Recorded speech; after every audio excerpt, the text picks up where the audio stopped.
Kita jumpa kembali. Saya akan membawakan satu lagu pujian. Tapi sebelumnya, jangan lupa like, share, dan subscribe agar kita tetap bertemu. Rahmat-Mu ya Tuhan tak terduga, betapa besarnya dalam dunia, terdapat di darat, laut, dan udara. Olehnya manusia berbahagia.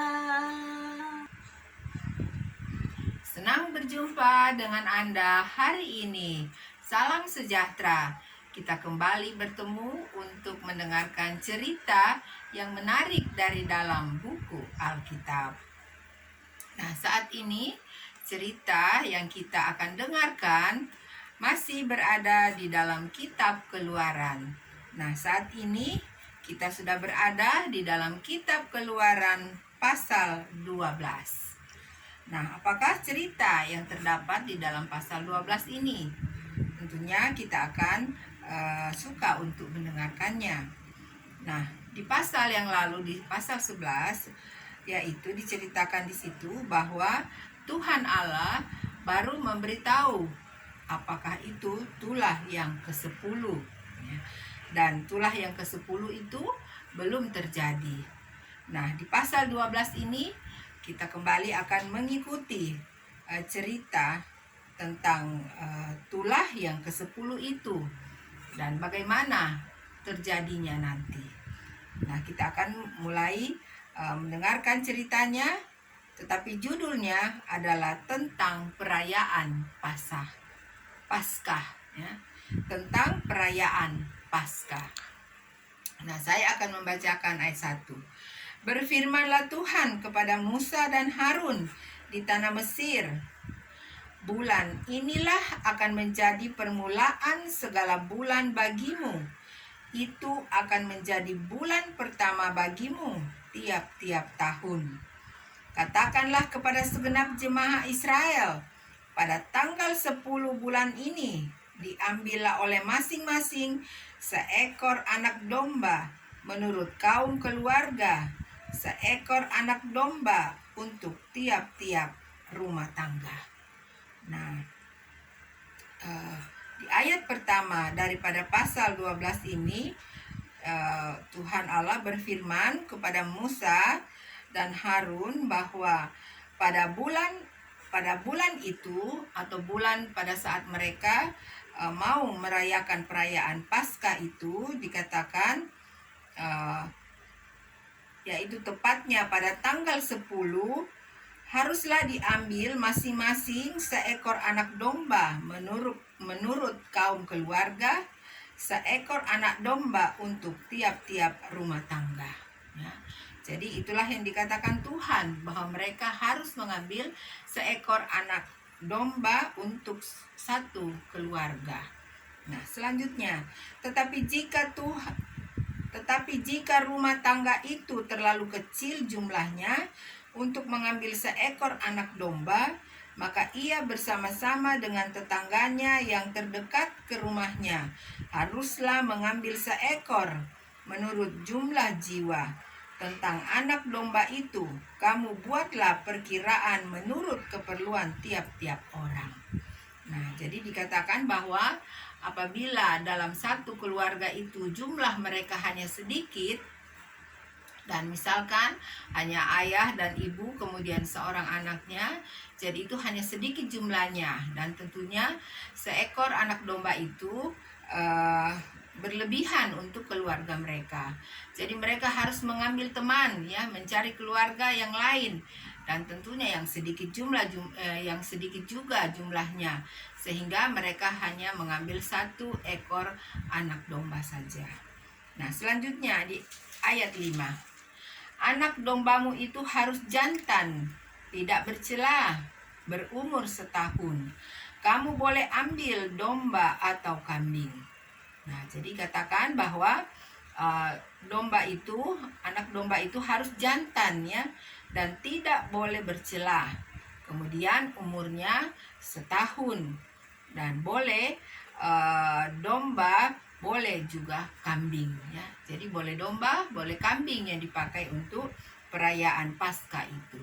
Dan selanjutnya, kamu harus mengurungnya sampai hari yang ke-14 bulan ini. Lalu seluruh jemaah Israel yang berkumpul harus menyembelihnya pada waktu senja.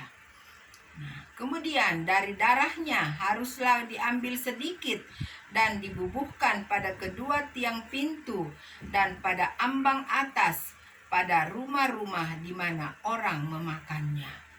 Nah, juga mereka harus katanya mengurung akan domba jantan itu. Jadi pada hari yang ke-10 atau dikatakan tadi pada tanggal 10 bulan itu mereka harus mengambil anak domba dan itu harus disimpan sampai ke hari 14 ya, atau ada 4 hari ya, anak domba itu dikurung. Kemudian dikatakan mereka harus menyembelihnya pada waktu senja ya. Jadi kira-kira sore hari ya mereka menyembelih. Dan kemudian ayat 7. Kemudian darahnya haruslah diambil sedikit dan dibubuhkan pada kedua tiang pintu. Nah, setelah mereka menyembelih akan anak domba itu, mereka mengambil darah daripada anak domba itu sedikit. Kemudian itu harus diolesi ya di tiang pintu dan kemudian di atas pintu ya. Dikatakan di pada ambang atas ya. Jadi artinya pintu di atas pintu ya. Jadi di atas pintu itu darah harus diolesi. Dan kemudian ayat 8, dagingnya harus dimakan mereka pada malam itu juga. Yang dipanggang mereka harus makan dengan roti yang tidak beragi beserta sayur pahit. Ya, jadi pada sore hari disembelih akan anak domba itu, kemudian malam harinya anak domba itu dimakan oleh mereka, tetapi anak domba itu harus dipanggang terlebih dahulu ya. Dipanggang dan mereka makan dengan roti yang tidak beragi beserta dengan sayur pahit. Nah, saudaraku, bayangkan rasanya ya, udah seperti bagaimana rasanya ya. Tapi itu yang mereka harus lakukan dan itu yang mereka harus makan. Nah, kemudian ayat 9. Janganlah kamu memakannya mentah atau direbus dalam air, hanya dipanggang di api, lengkap dengan kepalanya dan betisnya dan isi perutnya. Ya. Jadi dikatakan bahwa tidak boleh memakan mentah atau daging itu direbus pakai air. Itu hanya boleh dipanggang di atas api, kemudian lengkap dengan kepalanya dan betisnya dan isi perutnya ya. Jadi artinya utuh ya, badan daripada anak domba itu utuh. Nah, kemudian janganlah kamu tinggalkan apa-apa dari daging itu sampai pagi. Apa yang tinggal sampai pagi kamu bakarlah habis dengan api. Dan beginilah kamu memakannya. Pinggangmu berikat kasut. Ulang, pinggangmu berikat kasut pada kakimu dan tongkat di tanganmu. Buru-burulah kamu memakannya. Itulah Paskah bagi Tuhan. Nah, jadi dikatakan bahwa daging itu tidak boleh tersisa ya. Tapi sekiranya juga ada yang tersisa, itu harus dibakar habis dengan api. Artinya tidak boleh ada yang kelihatan ya, dimusnahkan akan daging yang sisa itu. Tetapi alangkah baiknya kalau semuanya bisa habis. Nah, kemudian dikatakan pada saat mereka memakan, sementara memakan, mereka sudah harus sudah mengikat pinggang mereka ya. Jadi pinggang mereka sudah diikat atau sudah memakai baju ya yang siap ya. Sudah memakai baju yang siap dan kemudian sudah berkasut atau sudah bersepatu ya pada kaki mereka, dan tongkat sudah ada di tangan mereka. Karena sebagai gembala ya tentunya ada tongkatnya. Jadi itu yang harus mereka kenakan pada saat mereka makan akan makanan Paskah ini ya. Dan kemudian mereka memakannya harus dengan terburu-buru, karena dikatakan itulah Paskah bagi Tuhan. Nah, selanjutnya 12. Sebab pada malam ini aku akan menjalani tanah Mesir, dan semua anak sulung dari anak manusia sampai anak binatang akan kubunuh, dan kepada semua allah di Mesir akan kujatuhkan hukuman. Akulah Tuhan. Nah, jadi kembali Tuhan mengatakan bahwa malam ini Tuhan akan sudah datang atau melewati tanah Mesir. Dan dikatakan Tuhan sudah akan membunuh semuanya, anak sulung raja, anak sulung hamba, dan juga dikatakan anak sulung dari binatang-binatang, dan juga berhala-berhala, ya. Berhala-berhala yang ada di Mesir itu semuanya akan dijatuhkan oleh Tuhan. Dan selanjutnya, dan darah itu menjadi tanda bagimu pada rumah-rumah di mana kamu tinggal. Apabila aku melihat darah itu, maka aku akan lewat daripada kamu. Jadi tidak akan ada tulah kemusnahan di tengah-tengah kamu apabila aku menghukum tanah Mesir. Nah, jadi Tuhan mengatakan bahwa guna daripada darah anak domba itu ditaruh di tiang pintu dan juga di atas pintu, agar supaya Tuhan bisa melihat apabila dia melewati rumah-rumah itu, apabila ada darah di depan pintu, maka Tuhan akan melewati akan rumah itu. Jadi rumah itu tidak akan terkena bala. Nah, itulah yang dikatakan oleh Tuhan. Dan kemudian di ayat 14, hari ini akan menjadi hari peringatan bagimu. Kamu harus merayakannya sebagai hari raya bagi Tuhan, turun-temurun. Kamu harus merayakannya sebagai ketetapan untuk selama-lamanya. Kamu makanlah roti yang tidak beragi 7 hari lamanya. Pada hari pertama pun kamu buanglah segala ragi dari rumahmu, sebab setiap orang yang makan sesuatu yang beragi dari hari pertama sampai hari ketujuh, orang itu harus dilenyapkan dari antara Israel. Nah, tetapi Tuhan mengatakan juga harus ada 7 hari terlebih dahulu yang mereka harus berikan, ya, yaitu dikatakan spesial, ya, 7 hari itu, yaitu dari hari pertama sampai hari yang ketujuh itu dikatakan mereka harus membuang segala ragi yang ada di dalam rumah mereka, ya. Jadi mereka harus memakan roti, tapi roti itu tidak beragi, ya. Jadi tidak boleh ada ragi yang tertinggal di dalam rumah daripada bangsa Israel. Dan dikatakan sekiranya itu terdapat, maka itu harus dilenyapkan, ya.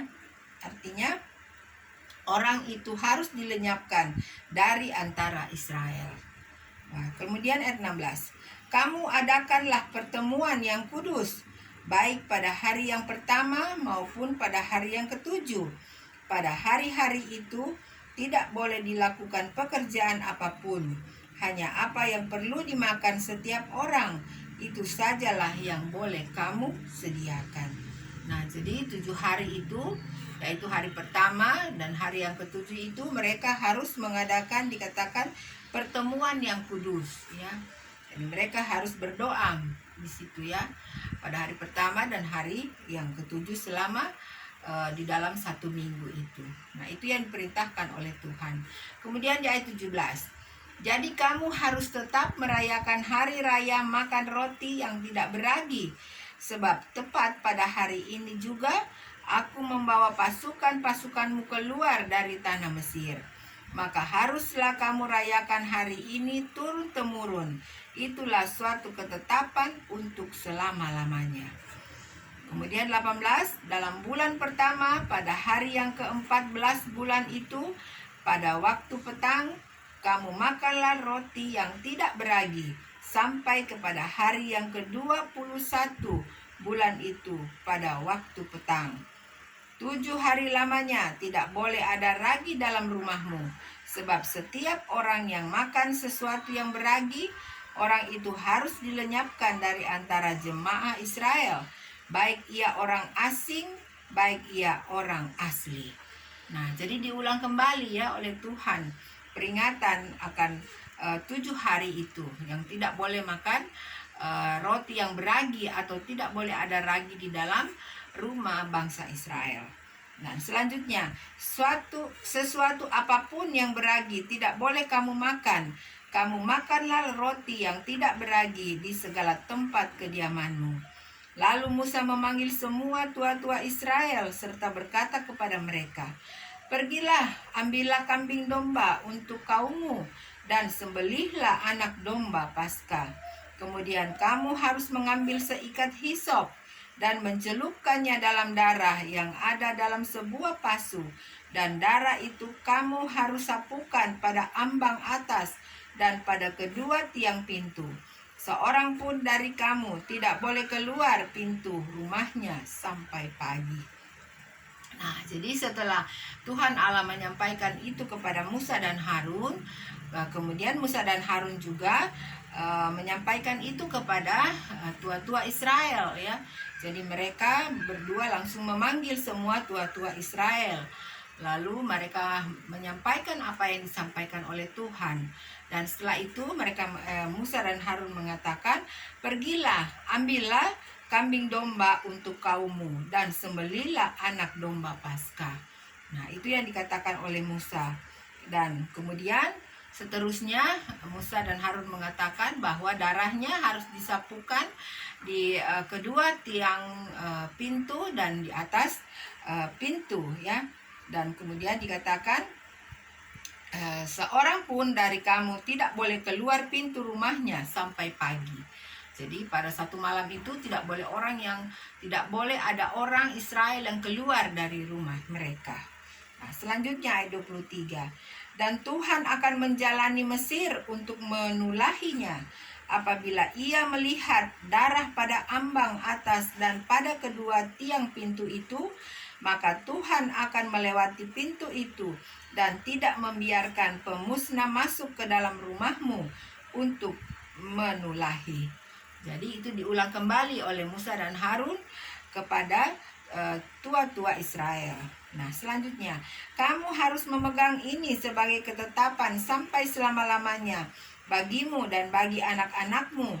Dan apabila kamu tiba di negeri yang akan diberikan Tuhan kepadamu, seperti yang difirmankannya, maka kamu harus memelihara ibadah ini. Dan apabila anak-anakmu berkata kepadamu, 'Apakah artinya ibadahmu ini?' maka haruslah kamu berkata, 'Itulah korban Paskah bagi Tuhan yang melewati rumah-rumah orang Israel di Mesir ketika ia menulahi orang Mesir, tetapi menyelamatkan rumah-rumah kita.' Lalu berlututlah bangsa itu dan sujud menyembah." Nah, jadi Musa dan Harun mengatakan kepada tua-tua Israel ya. Mereka mengatakan bahwa perayaan Paskah ini haruslah tetap mereka lakukan ya untuk selama-lamanya. Kemudian ini nanti kamu harus sampaikan atau ceritakan kepada anak-anakmu ya, apa arti daripada perayaan Paskah ini, yaitu bahwa Tuhan sudah meluputkan bangsa Israel daripada tanah Mesir ya, daripada tula-tula yang dilakukan oleh Tuhan, dan Tuhan sudah mengeluarkan akan bangsa Israel dari tanah Mesir. Jadi itu yang mereka harus ceritakan ya, atau tua-tua Israel ini harus ceritakan kepada turunan mereka turun-temurun. Kemudian, "Pergilah orang Israel lalu berbuat demikian seperti yang diperintahkan Tuhan kepada Musa dan Harun. Demikianlah diperbuat mereka." Nah, saudaraku, cerita dari pasal 12 ini dari ayat 1 sampai 28, nah itu sudah selesai. Tetapi masih tetap di pasal 12 ini di ayat 29 masih bersambung lagi ceritanya, tetapi judulnya sudah berbeda. Judulnya adalah Tulah ke-10, anak sulung mati, orang Israel keluar dari Mesir.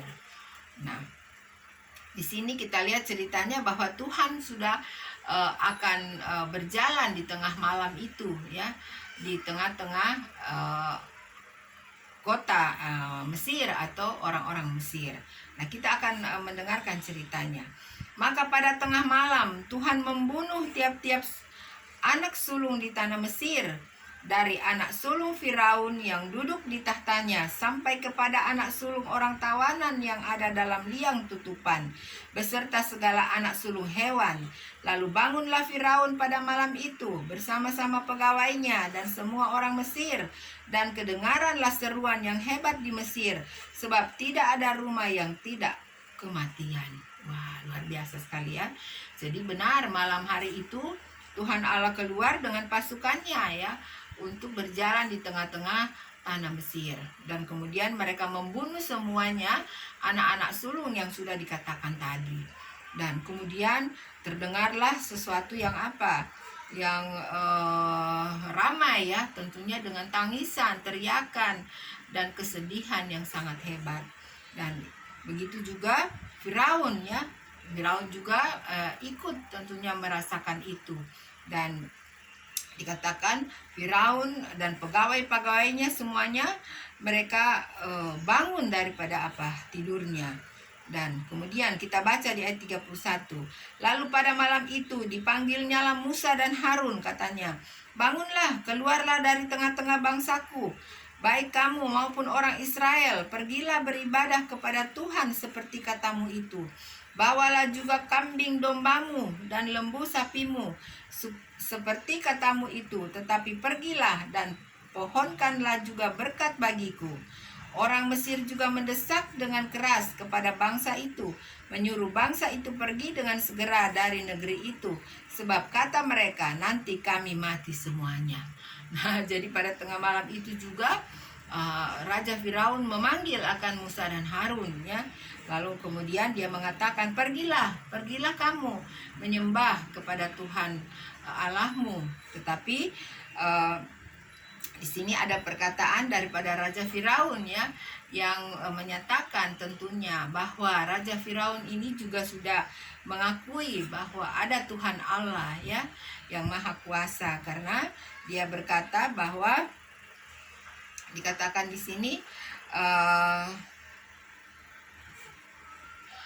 jangan lupa untuk mendoakan juga saya, dikatakan.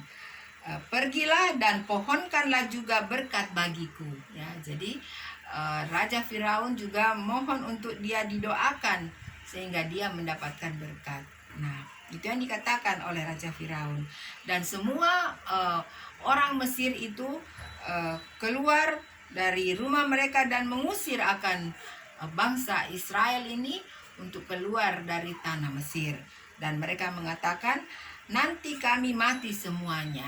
Wah, luar biasa, ya. Jadi tentunya ketakutan, ya, yang sangat besar yang terjadi juga pada malam hari itu, selain daripada kesedihan, ya, dan tangisan yang hebat. Nah, kemudian di ayat 34. Lalu bangsa itu mengangkat adonannya sebelum diragi, dengan tempat adonan mereka terbungkus dalam kainnya di atas bahunya. Orang Israel melakukan juga seperti kata Musa. Mereka meminta dari orang Mesir barang-barang emas dan perak serta kain-kain. Dan Tuhan membuat orang Mesir bermurah hati terhadap bangsa itu, sehingga memenuhi permintaan mereka. Demikianlah mereka merampasi orang Mesir itu. Nah, diceritakan juga bahwa sebelum mereka pergi juga mereka sudah meminta semuanya barang-barang yang perlu untuk mereka tentunya sebagai bekal di jalan, yaitu emas, perak, dan kain-kain. Dan Tuhan turut memberikan hati yang murah kepada bangsa Mesir agar supaya mereka bisa memberikan semua apa yang diminta oleh bangsa Israel. Nah, kemudian berangkatlah orang Israel dari Ramses ke Sukot. Kira-kira 600.000 orang laki-laki berjalan kaki, tidak termasuk anak-anak. Juga banyak orang dari berbagai-bagai bangsa turut dengan mereka. Lagi sangat banyak ternak kambing domba dan lembu sapi. Wah, luar biasa, saudaraku, ya. Bayangkan, dikatakan ada 600.000 orang laki-laki, ya. 600.000 orang laki-laki yang berjalan kaki katanya bersama dengan berbagai-bagai bangsa yang turut mereka. Nah, itu baru laki-laki ya. Belum lagi hitungan dengan anak-anak dan semua orang-orang suku-suku bangsa yang lain yang bergabung dengan mereka. Dan belum lagi ternak-ternak mereka, dikatakan ada kambing, domba, lembu, sapi, dan lain sebagainya. Jadi bayangkan satu rombongan yang sangat besar, yang sangat ramai tentunya ya, keluar dari tanah Mesir, berjalan di tengah malam. Ya, luar biasa ya. Dan ayat 39. Adonan yang dibawa mereka dari Mesir dibakarlah menjadi roti bundar yang tidak beragi, sebab adonan itu tidak diragi, karena mereka diusir dari Mesir dan tidak dapat berlambat-lambat, dan mereka tidak pula menyediakan bekal baginya. Lamanya orang Israel diam di Mesir adalah 430 tahun. Nah, jadi demikianlah cara mereka untuk keluar daripada tanah Mesir ya. Jadi dikatakan di sini bahwa lama orang Israel itu tinggal di Mesir adalah 430 tahun. Jadi cukup lama ya mereka tinggal di Mesir dan diperhamba di Mesir. Nah, selanjutnya ayat 41. Sesudah lewat 430 tahun, tepat pada hari itu juga keluarlah segala pasukan Tuhan dari tanah Mesir. Malam itulah malam berjaga-jaga bagi Tuhan untuk membawa mereka keluar dari tanah Mesir. Dan itulah juga malam berjaga-jaga bagi semua orang Israel, turun-temurun untuk kemuliaan Tuhan. Nah, jadi luar biasa ya, betapa sayangnya Tuhan Allah pencipta langit dan bumi kepada bangsa Israel. Jadi dikatakan kuasa Tuhan itu tetap menyertai mereka ya di dalam perjalanan mereka keluar daripada tanah Mesir. Nah, saudaraku, cerita tentang tulah ke-10 anak sulung mati orang Israel keluar dari Mesir ini, yaitu dari ayat 29 sampai 42. Tetapi masih ada lagi ayat 43 dari pasal 12 ini. Judulnya sudah berbeda. Judulnya ketetapan lebih lanjut mengenai Paskah. Nah, kita akan melihat apa ketetapan yang diberikan oleh Tuhan mengenai hari Paskah ini.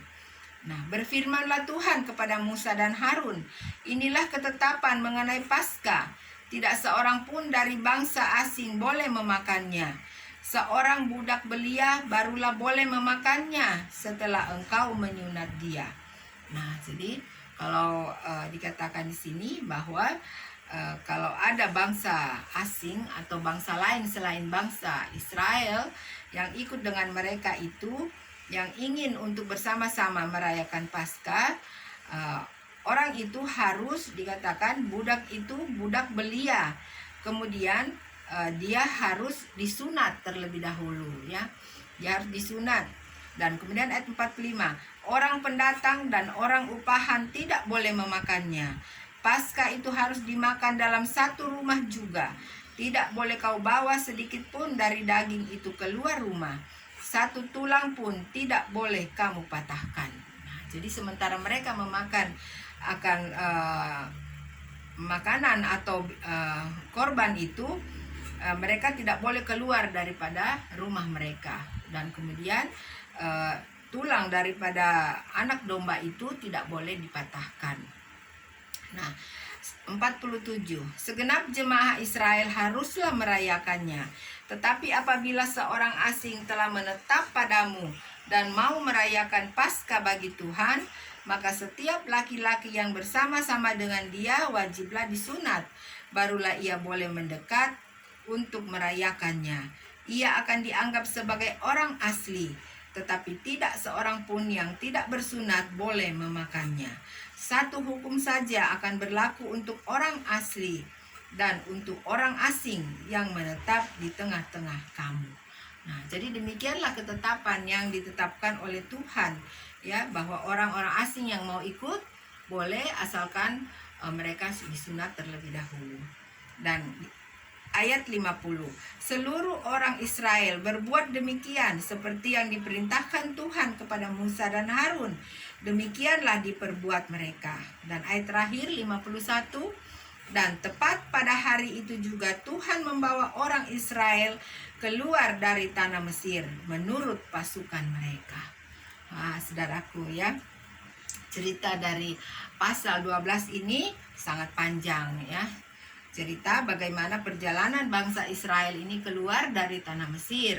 Tetapi mereka harus merayakan dulu ada hari, yaitu dikatakan merayakan hari Paskah. Nah, tentunya tadi saudaraku sudah bisa menyimaknya dengan baik, cerita yang kita sudah dengarkan bersama-sama.